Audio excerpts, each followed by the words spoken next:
Ah, cheers, pet. Do you want one yourself? No, thanks. I'm all right. For the moment. Oh, well, cheers, then. Cheers. Here for the weekend, are you? I'm here, me mate. Do a bit of fishing. Well, I hope you get a nibble. That's what we all do, don't we? Oh, you got through, did you? Yes, thanks, it's mine. Yeah. What do you want to phone Thelma up for?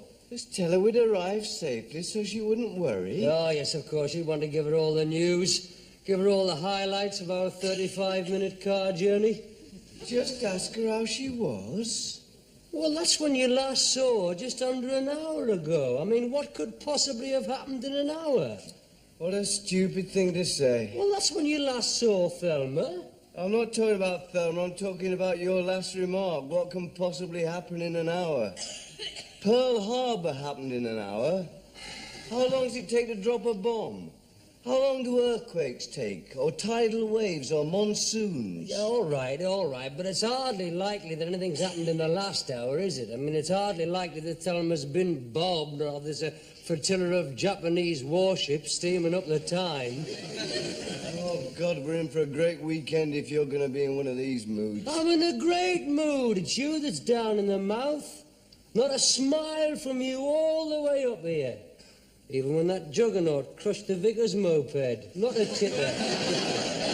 And coming slowly when we saw that district nurse on her bicycle and caught an erotic glimpse of her navy blue cami knicker. When I drive, I concentrate on the job in hand. I don't spend the whole journey laughing and giggling. And looking out for glimpses of thick navy blue cami knicker. Oh, it's going to be a great weekend if you're going to be in this mood. I'm not in a mood, Terry. It's just you. You have a habit of bugging me these days. All right, mate, I'm sorry. We're here for a weekend's fishing. And a weekend's fishing is what we're going to have. Absolutely, kidder. We shall concentrate on the matter in hand, which is landing the biggest trout in the history of angling. To the fishing. To the fishing. God, how long is it since we've done this? Oh, ages, man. Since before I went into the army. Do you know, I haven't had my rod out since then. You know, I haven't, not since before I got married. Well, you wouldn't, would you? I mean, you can't keep everything up, can you? What do you mean? What do you mean, what do I mean? You were inferring again. I wasn't inferring. You were inferring. Look, all I meant was that when you get married, you have to give certain things the elbow. I mean, it's expected.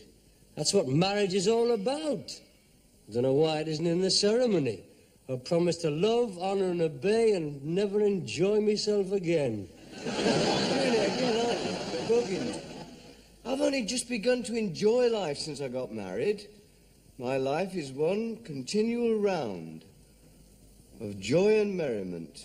Yeah, well, there wasn't much joy and merriment in your household tonight when you said goodbye to dear Thelma to come away with me. You're doing it again, aren't you? You're doing it again, bugging me and mentioning Thelma. Oh, I'm sorry. I didn't mean to. I'm honestly trying to think of nothing else but fish and fishing. It's just every time I catch a glimpse of that stuffed trout up there, I think of Thelma.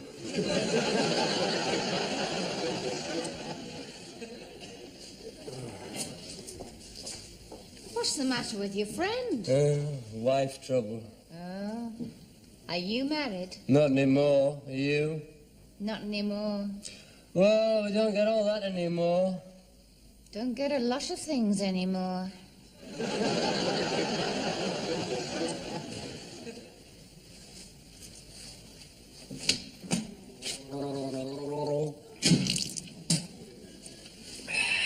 Oh, you got through, did you? Thank you. Well, the telephone wires are still up then. The earthquake hasn't struck yet. I simply rang to remind Thelma not to forget to put the catch on the back door. To protect her from the marauding Japanese sailors, no doubt. Mr. Basin? Yes, thank you. Can you mind get out of the way, please? Am I bugging you? Yes, you are. Which bed you want, Bob? No, I mean, when you're at home with Thelma, do you normally sleep on the window side or on the door side? Oh, I see, on the sofa. Did you put an early call in for us in the morning? Yes, 6 o'clock. 6 o'clock? That's what we agreed. We're here for the fishing, right? Fresh air and fun. We're going to relax and enjoy ourselves, right? Right, Bob, right. Enjoy ourselves. Joy and merriment. Which bed are you in, then? Up to you, kidder. Well, I'm not worried. I'm just not worried. I'll have the one by the window, then. I'm used to that. Quick escapes. Oh, boy, I shall sleep well tonight, though, but after that meal, that was a lovely steak, that, you know. Very tender. And that thing you had looked nice. What was it? Duck à la orange. Aye, big helpings and all. That trifle was good. Oh, wasn't it, eh? And the cheese. Said she just opened a tin. Pardon?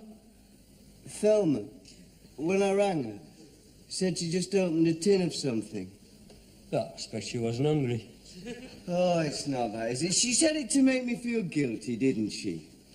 Well, not necessarily. Maybe she just didn't have anything in. Of course she's got stuff in. She's got tons of stuff in. Does the shopping every Friday. Goes to the cash and carry with a covered wagon.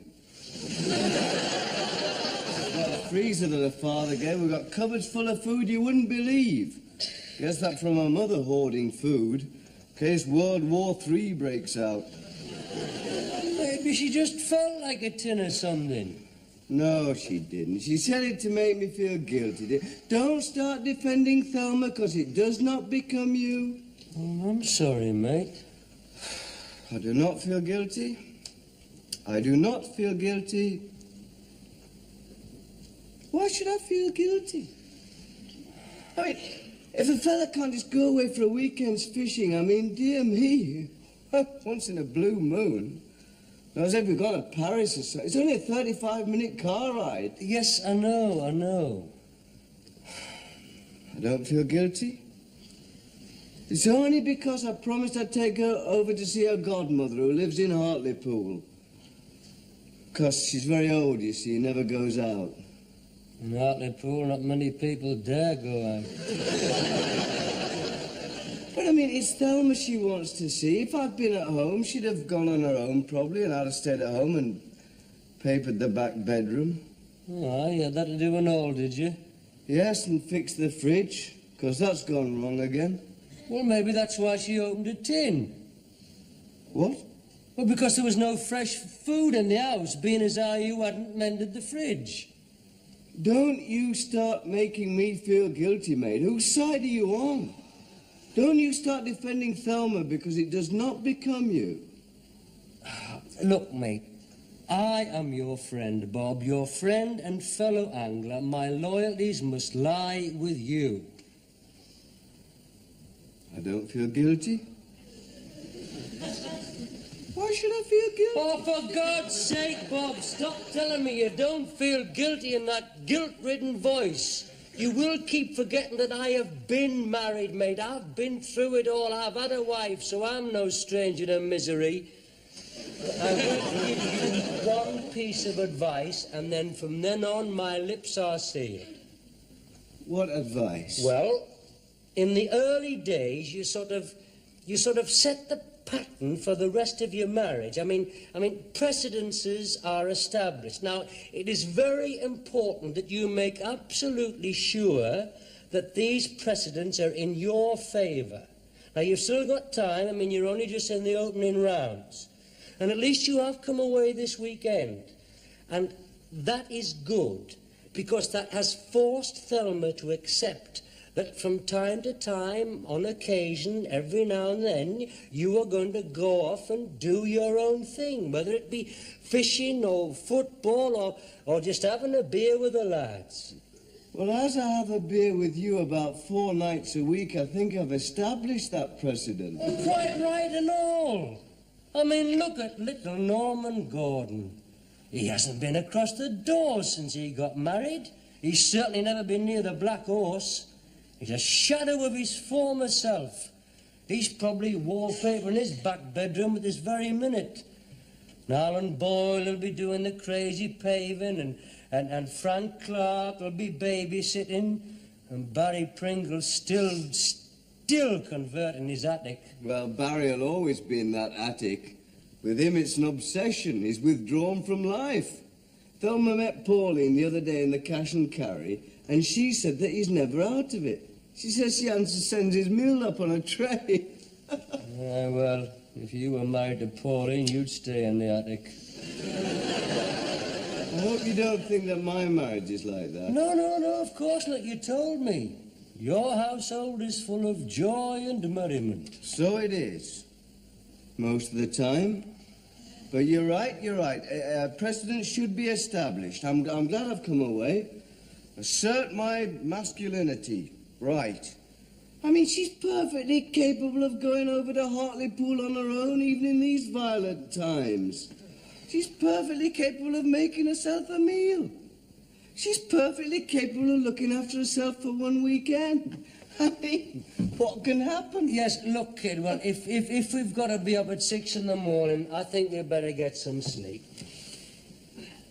Good night, kid.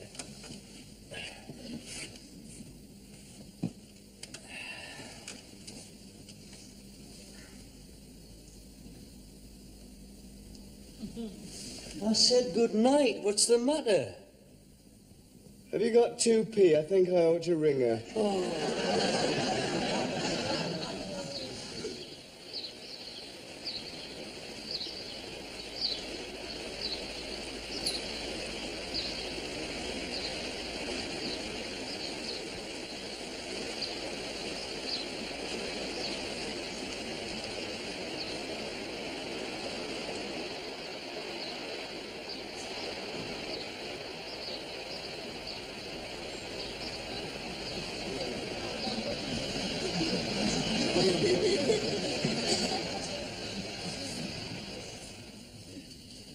That's all up. Did you have a good day? Yeah, I've got plenty of fresh air, not much else. 1 or 2 tiddlers.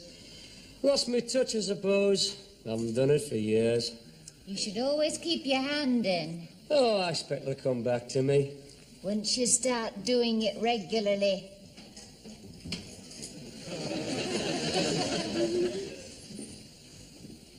What are you two on about? I think we were talking about fishing, but you never tell by that one. You keep saying these things.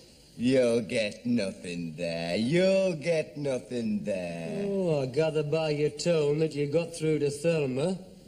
What do you mean? You gather from my tone that I got through to Thelma? You're in such a foul mood. You obviously got through, and wish to God you hadn't.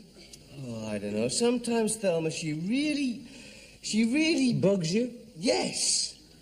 What are you doing, she says. What do you think we're doing? I said, we're fishing, that's what we're doing. I mean, what possible mischief can I get up to stuck in the middle of the Tyne in waders? What am I going to do, have it off with the trout? Not with our luck, mate. We couldn't even land one.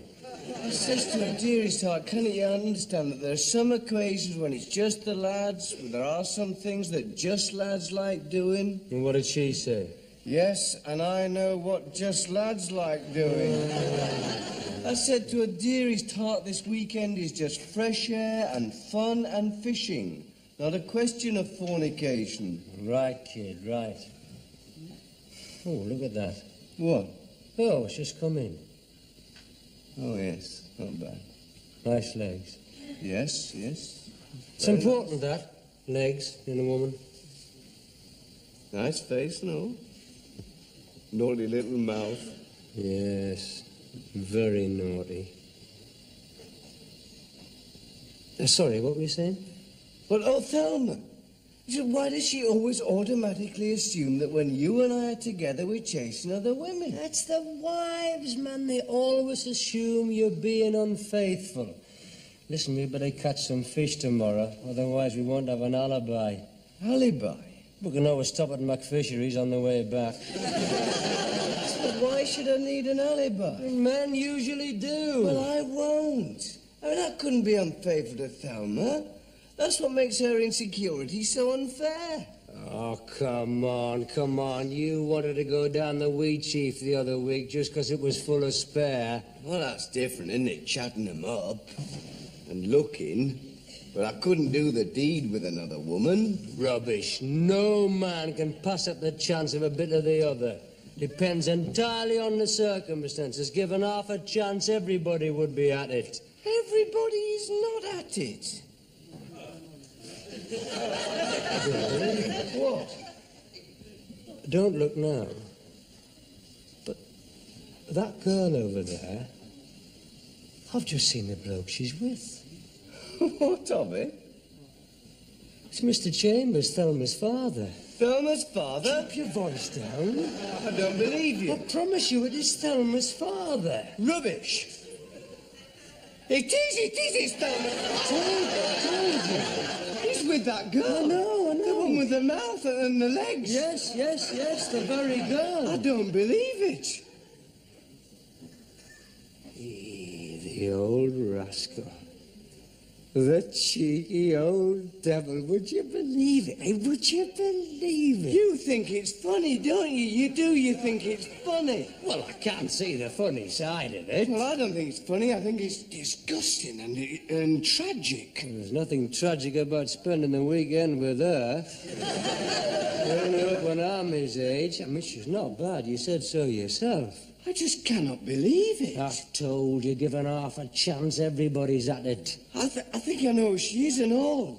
She was his temporary. When everybody else was down with flu at work, she was his temporary secretary. She looks a bit more permanent now. There must be a rational solution. There is. He's a randy old devil. Oh, I've got it, of course. He went to Edinburgh. Went up to Edinburgh, to the Building Trades Fair. He drove up there Thursday morning. Well, what's she doing with him, then? Well, it's work, isn't it? A Building Trade Fair in Edinburgh, it's business. He'd need a secretary. Well, why wouldn't he take his usual secretary? Well, Miss Avery's old and... unattractive. And unattractive, yes. No. She doesn't travel very well. She gets car sick. Well, why did they stop here? On the way back from Edinburgh. This is not on the way back from Edinburgh. It's the scenic route. Oh, well, why stop here? I mean, why not go straight home? He's only 35 minutes from the bosom of his family. He's just dropped in for a cup of tea. Dropped in for a cup of tea while the puncture was mended. What puncture? Probably had a puncture. That's the trouble with the scenic route, such bad roads. Gee, me, what an imagination. Pardon? Well, the way you've worked it all out, it's a masterpiece. It's nothing to work out. It's a perfectly logical explanation. All right, then, all right. Why don't you walk over there and say hello to your father-in-law? You what? Oh, what could be more natural? You have just bumped into your father-in-law on his way back from a business trip. Surely you're going to say hello to him. Oh, yes, obviously. Of course I'm going to say hello to him. Like hell you are. He's so guilty you'd give him a heart attack. He has nothing to feel guilty about. All right, then. I'll wait. Come on. Say hello. All right. Let's see. Just say. Hello, Mr. Chambers. Oh, bloody hell. I'm sorry for getting the shock. Sorry, I must remember not to creep up on you, people like that.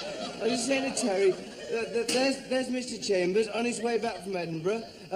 Obviously very busy, having to take a secretary with him in Edinburgh at the Buildings Trade Fair. And what a pity he just popped in here for a cup of tea while the puncture was being mended. But that is the trouble with the scenic route, isn't it? Punctures. Well, oh, yes, we've been very busy. We've never stopped, have we, Beryl? I mean, Miss... Never stopped. We've never stopped. What exactly are you doing here, Bob? Just fishing. Just Terry and me are having a fishing weekend. Would you like another refill, or are you dashing off? No, yes, we only just popped in because of the puncture? The puncture, yes. Yes. Yes to the refill or yes to the puncture? Oh, no. We've got to get back. You know, he only popped in for a quick one. I've had your things sent up to your room, Mr. Mortimer. Mortimer?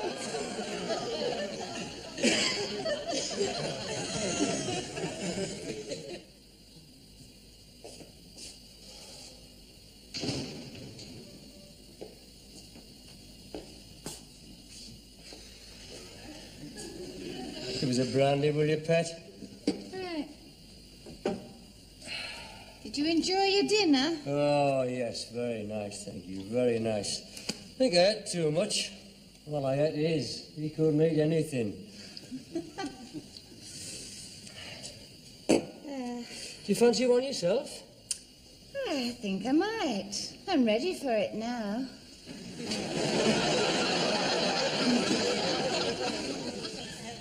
Did you get through, did you? No reply. Oh, she must be out of one of them Japanese sailors. Could I have a brandy, please? A large one. Put it on my bill, Valerie. Thank you. You need it. You know, you shouldn't be drinking on an empty stomach. Lots of things you shouldn't do on an empty stomach. She keeps saying these things. Shall we go and sit down over there? She's driving me mad. You never know, I might get lucky there. Nothing would surprise me after this Well, weekend. nothing would surprise me. Did you see George? Just 3 tables away from his son-in-law, just sitting there bold as brass, with his temporary blatant. Well, he probably thought there was no point in leaving, seeing as how the cat was out of the bag. He had been in Edinburgh, though, at the building trade fair. I never doubted that part of the story for a minute, Bob. And she is a good secretary, phenomenal shorthand. Doubtless. I don't think this would be arranged, you know, premeditated. I think this would just be a moment of weakness. Yes, well, seeing as how they've been away since Thursday, I would say there have been several moments of weakness. Yes, they did seem to know each other well, didn't they? I mean, I could see from where I was sat. What? She was touching his knee. Touching his knee. With a phenomenal shorthand. Can't you see how traumatic this is? This could have a terrible effect on the family, on me and Thelma, me and him. He's my boss, Terry. I could lose my job. Lose your job? I should think you've just guaranteed yourself a directorship. How could he? With that girl. Doesn't he think of Mrs. Chambers? I'm sure he thinks of Mrs. Chambers. That's why he's here with that girl.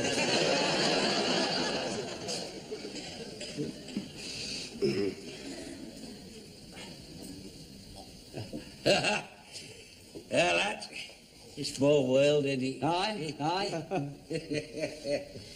Yes, it's a bit of a coincidence. Do you mind if I sit down? No, no. Let's have a large whiskey and soda, love, and give the lads a refill, will you? What was I saying? Small world. What? Small world. Oh, yes, a small world. I mean, it's quite amazing. What the bloody hell are you two doing here? Just fishing, just a fishing weekend. Someone told me about it. I've been coming here for years. I've never met anybody else here before. I think you were the someone who told me about it. What?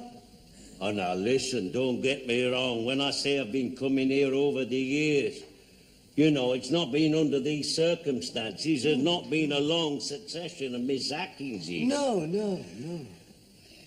It was just that we was working in Edinburgh, working very hard, as a matter of fact, and, well, things developed. Moment of weakness. What? Moment of weakness, I expect. Well, you could put it that way, a moment of weakness. Brought on by overwork and strain. Brought on by overwork and strain. Oh, look, you're a man of the world. You're a married man. Terry, you're a married man, Bob, yourself. Yes, I'm married to your daughter. What? Oh, no. Don't get me wrong. I wasn't inferring for a second. It's just that, well, married men understand these things, what these things are about. Of course we do, Mr. Chambers. You don't have to explain things to us. We're only sorry if we spoil your evening, aren't we, Bob? Yes, we'll never do it again. Well, I'm glad that's cleared the air. It has cleared the air, lads, hasn't it? Nothing more to be said. Thanks, love. Well, here we are. Here's the men. And the women, eh? Oh, and them too. We mustn't forget them, bless their little cotton socks. Oh. Beryl, Miss Atkins, this is Terry. Hello. And Bob, I think you know him from the office. Know the face? Well, yeah, love. An angel's kiss, please. What's that? It's a cocktail. Creme de menthe on crushed ice. It's called an angel's kiss. Is it now? Valerie, when you've got a minute, love, can I have an angel's kiss? I'll give you a kiss, but I'm no angel. She keeps saying these things. How's the fishing going, Bob? You caught anything Do you yet? know, we've not caught a thing, and we were out there 6:30 this morning. Really? Somebody's going to catch something in a minute. What? Here's your Thelma. Oh, bloody hell. Valerie, the clock. What on earth are you doing here? Eh? Your mother's not with you, is she? No, of course not. I've come to see Bob. Yes, well, your dad's just on his way back from Edinburgh. Yes, back from Edinburgh. Yes, he just dropped in for a puncture. I just dropped in. Yes, just dropped in. Yes, well, I thought I'd stay over the night, do a bit of fishing with the lads. Oh, I see. Small world. Yes. Sit down, Thelma, sit down. Sit down, love. Yes. What are you doing here, darling? I told you I just popped up to see you. All this way? Well, it's only half an hour at this time of night. Yes, but why did you come? Well, we'll go into that later, shall we?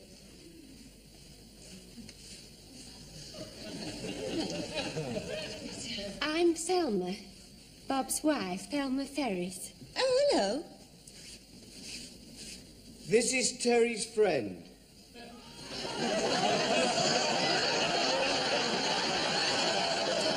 you want to introduce us, Terry? Yes, of course, yes. This is, Beryl. Beryl, yes. This is my friend, Beryl. Oh, I'm so sorry, Beryl. I didn't realise you were with Terry. I'd been led to believe this was boys' weekend.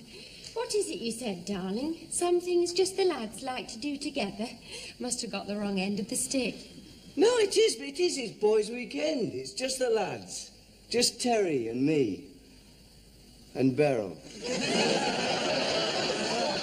Yes, I mean, Beryl's not here for the fishing. I mean, Beryl's here for the... Yes, I can imagine. Why are you here, Thelma? I came, Dad, because my husband and I have been having a ridiculous running battle on the telephone for the last 2 days. So I came here because I felt one of us has to make the effort. I borrowed Brenda's car and I drove straight here. I drove here to say I'm sorry because I felt I hadn't been entirely fair. Darling, what can I say? You borrowed Brenda's car and drove all this way just to say you're sorry. You needn't have bothered. You could have rung.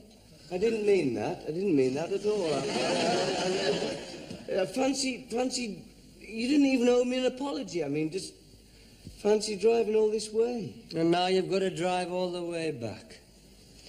Don't worry, I'm not staying. I wouldn't dream of spoiling boys' weekend. Oh, no, do stay, darling, please. No, I wouldn't dream of it. I think you're right, Thelma.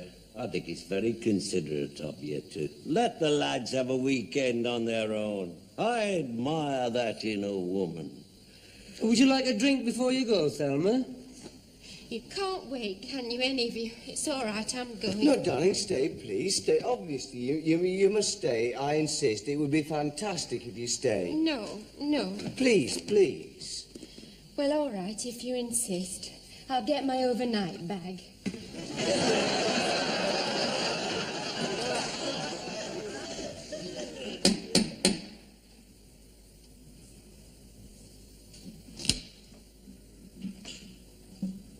What do you want? I'd like me toothbrush, thank you, and me book. Go on.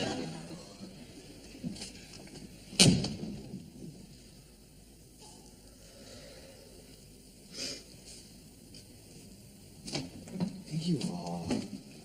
Oh, you only lost me place. Thelma all right, is she? Yes, keep your voice down.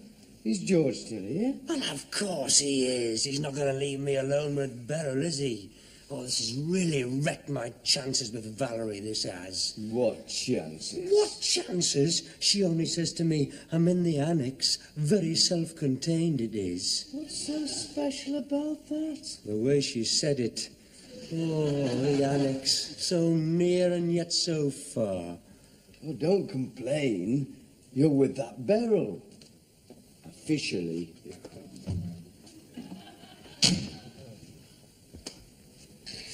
Are you all right, darling? Do you want a cup of tea or anything? I must have been blind. Pardon? I must have been blind, not realising at once what's going on here. Not realising? Terry's not with that girl. He is. That's his friend, Beryl. Look, I may be blind, Bob, but I'm not a fool. I realise the situation. You realise? I realise. The situation? The situation.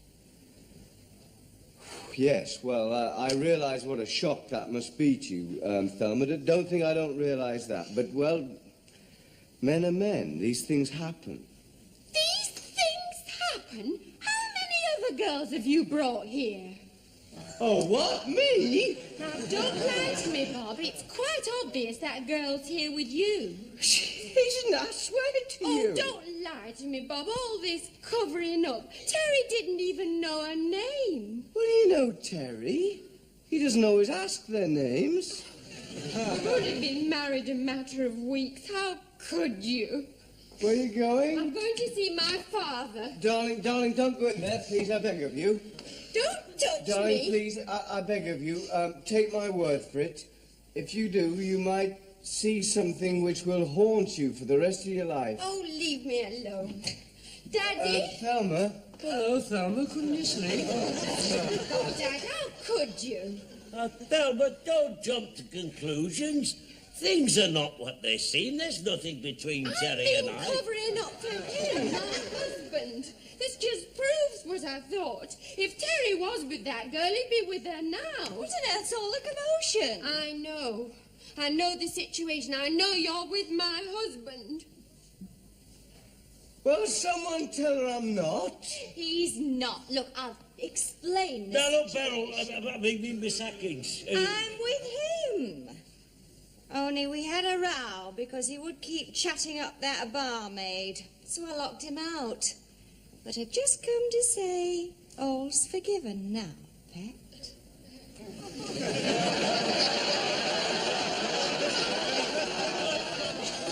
Well, if you'll excuse me, Mr. Chambers, I think I'll say good night. Good night. Good night, Thelma. Good night, Robert. Sweet dreams. Night. After you, Beryl! Oh, dear. Oh, I've made a bit of a fool of myself tonight. There, darling. And I really did come to apologise to you. I know. It doesn't matter. I suppose the trouble was I just didn't trust you enough. Darling, without a little bit of trust, a little bit of basic trust, where are we? Just have to learn to respect my word. Give me the benefit of the doubt. I might be guilty of many weaknesses, but chasing other women isn't one of them.